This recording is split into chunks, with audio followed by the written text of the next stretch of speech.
I've said this a few times on interviews in here that seniors find a way to do crazy things this time of the year. And Nakia Robinson tonight was just big time. I thought that she didn't have her best effort for the first 22, 25 minutes, was making some mistakes, played with a lot of energy and played hard, but was over-penetrating and making some questionable decisions. But you know, people are sagging off of her and Kyra, and it really clogs up the inside. And it makes it tough for us to run our offense. We know she's a great shooter. And finally, we pulled her aside and said, you need to catch shot ready. You need to knock it down. And boy, did she ever. She was big time today. She's been big time really most of this semester and most of the year for us. And she's really showed some leadership on the floor and making the free throws 10 for 10, having a career high 26, knocking down those threes. That allowed us to free up a couple easy baskets inside. It allowed us to free up her to drive with Kyra to drive and get to the free throw line. And that was big time. It was a good win for us. Graceland's a very good basketball team. They had an outstanding game plan. You could see them from the first time we played them to the second time we played them, the third time we played them, they made some great adjustments. It's hard when you've won the first two games to make adjustments because you're guessing on what they're going to do. And we guessed right on some things, and they made some really good calls that made it tough. I thought the coaching staff, Coley, made some tremendous recommendations, including going to that pressure with 11 minutes to go when we were down 5 or 6, and that really gave them some trouble. Coach Ray and then made some recommendations to get Sammy Copeland in the game defensively, and she did some miraculous and wonderful things on guards as a forward. And so overall, I thought it was a complete team effort. It was a very exciting win. It's important as a program for us to win these basketball games in the playoffs. It's important for us to establish ourselves as a team that's going to win in the playoffs and win in the postseason. And we found a way. We found a way to people come in the game and do some good things, and to pull away and win by double digits and not play especially well or sharp was impressive. I thought that we played hard, and we played with a lot of energy, which is great. The crowd gave us a big boost tonight. Great energy, great pregame introduction show, great way to get the game started, tons of energy in the building. Graceland felt that and played with some tremendous energy. Our girls did too the entire game. So that was good, but we got to execute better. We turned it over too much, gave them 20 points off turnovers. That's what Graceland does. They lead the league in steals, but at the end of the day, we've got to take better care of the basketball on Saturday if we want to have an opportunity to win there. Mid-America is very good. I think they maybe have the most talented roster in the country. I'd be surprised if there's a roster, maybe Vanguard, maybe somebody else, that has as much depth and as much talent as they do. Having said that, I don't think we've played our best basketball game against them, and we've been leading late in both games.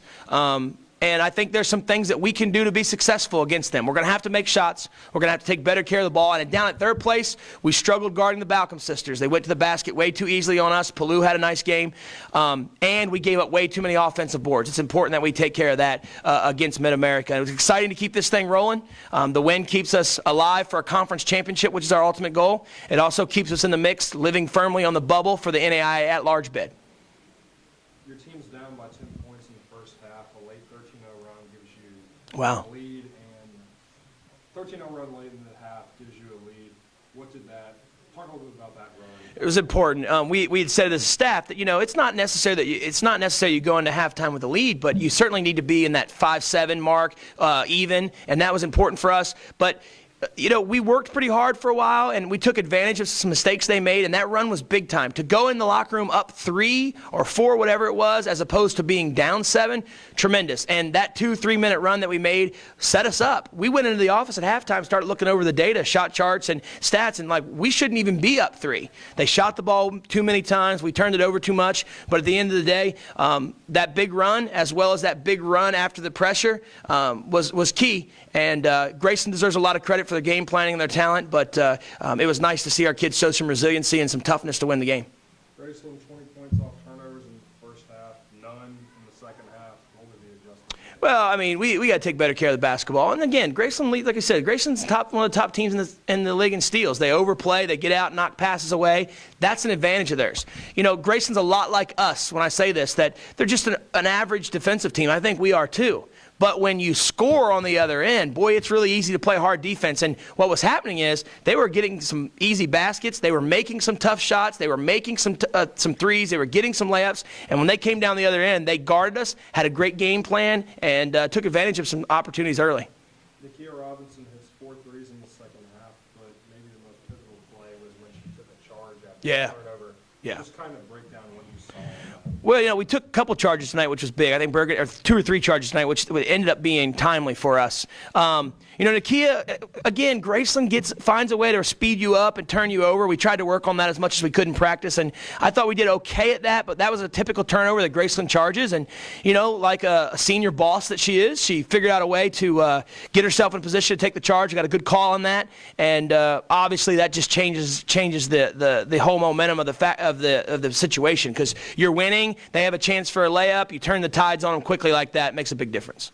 Finally, picking up this one, coupled with the upset loss by Benedictine, how do you think the win tonight bolsters your team's resume for the national championship? Well, it certainly helps because we're tied with them as far as voting in the conference goes. And, Missouri Valley's a dangerous basketball team. I told you and some of the other people that we were talking off the air early in the year that I thought Missouri Valley was a top 4 or 5 team in this league. They have a dominant post. They have athletes. They have some kids that can get hot behind the three, and they've proven it. And to go to Benedictine, as we've seen, is not an easy task to win. They've done it twice now this year. I think the Hack is very good, and I think the Hack is deserving of 4 teams in the national tournament. I think the Hack could, if Missouri Valley wins through, I think the Hack could be deserving of 5 teams in the thing. I don't know if we're getting the respect we deserve, but we've got to earn that. Mid-Am, Baker, ourselves, Benedictine, Moval, whoever's there has got to find a way to go out there and win and show that the Hack is a really good league. We've proven that some in the non-con, but it's important that as a league we do that so that we can start getting to the point where we've got 3 or 4 bids every year just as a normal procedure. But certainly doesn't hurt, but our eyes on the prize of Saturday, traveling to Olathe, finding a way to beat a top 10, top 12 team, which I think personally is a top 5 team in the country. I not think they're getting the love that they deserve. But having said that, it's a really good basketball team that we have to find a way to beat.